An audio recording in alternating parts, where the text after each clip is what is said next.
کیا تھا اور اس دوران میں نے مسلح تحریکوں پہ جو عالمی لٹریچر بنا ہے میں نے ان کا نزدیک سے تجزیہ کیا، اور میں بلوچ قوم بھی جو پرامن تحریک ہے ان کے اکابرین سے بھی ملا ہوں، جن سے بحث اور مباحثے کے بعد میں اس نتیجے پہ پہنچا ہوں کہ ان کے اکابرین سے بھی ملا ہوں جن سے بحث اور مباحثے کے بعد میں اس نتیجے پہ پہنچا ہوں کہ بلوچستان کی حقوق کی جنگ صرف آئینی اور سیاسی طریقے سے ممکن ہے۔ یہاں میں یہ بتانا ضروری سمجھتا ہوں کہ ریاست کو سمجھے بغیر ہم نے اس جنگ کا آغاز کیا۔ میں اتنا لڑا جس سے آپ سب واقف ہیں، اپنے عزیز و قریب دوست کو ایک تکلیف دہ تجربے کے بعد مجھے احساس ہوا کہ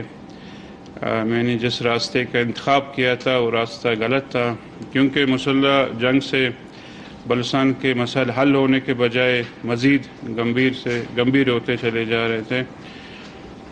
اس کی بڑی وجہ ایک یہ ہے کہ کچھ محسوس طاقتیں بلوچ کو صرف ایک پریشر گروپ کے طور پر استعمال کرنا چاہتے ہیں،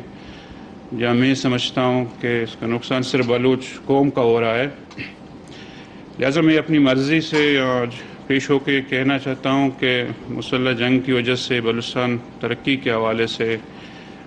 پتھروں کے زمانے میں چلا گیا ہے۔